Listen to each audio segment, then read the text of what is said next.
पुरस्कार खातून मोहतसिब पंजाब में ईद मिलादुन्नबी सल्लल्लाहु अलैहि वसल्लम की पुरवकार तकरीब। की आमद मरहबा, सोने की आमद मरहबा पूरे शहर लाहौर में सदा गूंज रही है।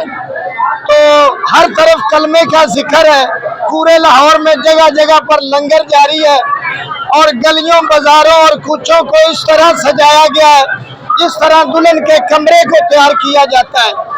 ये होते हैं हजूर के दीवाने। हजूर के दीवाने कैसे होते हैं? इस वक्त हमारे साथ सांदा फातिया वाला के सरफराज अहमद साहब हमारे साथ हैं। उनसे जानेंगे कि वो साल भर कितना लंगर जो है लोगों को हजूर के नाम के ऊपर खिलाते हैं। और पिछले 8-10 साल से यहाँ अरेंजमेंट करते हैं सिर्फ हजूर पाक सल्लल्लाहु अलैहि वसल्लम की मोहब्बत में। ये खास तौर पे ईद मिलादुन नबी का लंगर होता है। हमारा हर साल 400 से 500 किलो का अरेंज होता है यहाँ पे, जो हम आवाम के लिए ओपन कर देते हैं। इस वक्त आप आवाम का रश देख लें, ये फी सबीलिल्लाह है।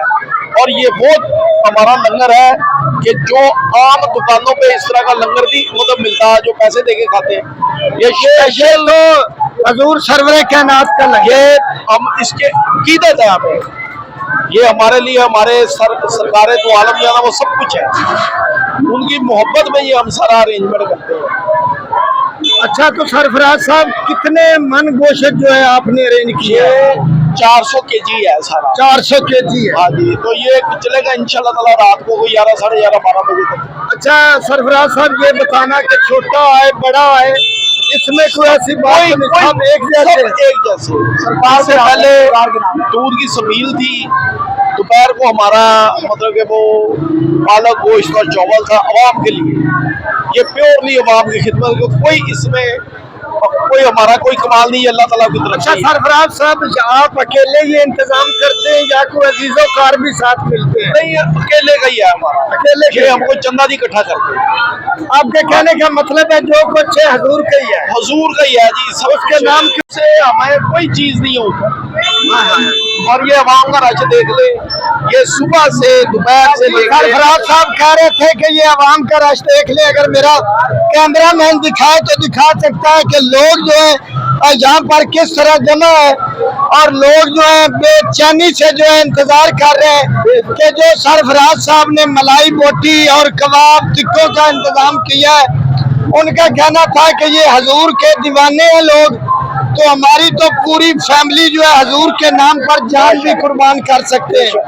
तो उनके साथ अजीजों कार भी है, उनसे भी पूछना है कि वो क्या कहेंगे। ये तो भाईजान ये सरकार के नाम का है, इसके ऊपर हमारी जान भी है, वो भी कुर्बान है माशाल्लाह। हाँ जी, ये शुक्र अल्हम्दुलिल्लाह। ये तीनों टाइम चलता है, सुबह 8 बजे से लेके रात 12 बजे तक इसी तरह लंगर चलेगा। अच्छा सरफराज साहब, आपके जो बच्चे हैं अब वो भी इस लंगर में हिस्सा ले रहे हैं, लोगों को तकसीम कर रहे हैं, तकसीम कर रहे हैं।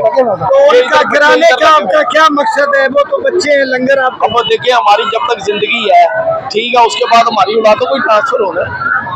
जी, उनका कहना था कि बच्चों को इसलिए हम लोग जो है लोगों की वो खिदमत कर रहे हैं क्योंकि ये हजूर का लंगर है। उनका कहना था जब तक हमारी जिंदगी हम तो करेंगे, मगर उसके बाद हमारे जो बच्चे हैं वो भी इसी नक्शे कदम पर चलेंगे इंशाल्लाह। ये सब कुछ हजूर का दिया हुआ है। भाई लौरिये क्यों पीछे रहे जी? लौरिये जो है बल्कि उम्मत मुसलमान जो है पूरी हजूर के साथ मोहब्बत करती है। और आज जैसे कि जोशो खरोश के साथ आज का ईद का दिन जो है वो मनाया जा रहा है। तमाम लोग जो है जो गरीब फैमिली से तल्लक रखते हैं वो भी आ रहे हैं, बैठ के खाएं। आदमी भी आ रहे हैं, अमीर आदमी भी आए, गरीब भी आए। उनका कहना है सबके लिए लंगर जारी है। और उनका कहना था कि 12 बजे तक इंशाल्लाह लंगर जो है हमारी तरफ से आम है। अल्लाह बरकत हो सकता है ये 1 बजे तक भी चल जाए। सरफराज साहब, आप क्या करते हैं? मेरा गाड़ियों का काम है, जेल लोड के ऊपर गाड़ियों का काम? हाँ जी, गाड़ियों का शोरूम है मेरा। इसका मतलब है हजूर का जो हिस्सा है वो डेली आपको आता है? इंशाल्लाह अल्लाह अल्लाह अल्लाह दे रहा है। हाँ जी, उनका कहना था हमारे पास जो कुछ है अल्लाह का दिया हुआ और हजूर का सदका है। हजूर का सदका, हजूर के पैरों का सदका। कैमरामैन गुलाम रसूल के साथ बशीर खोखर, रहल न्यूज़ लाहौर जी।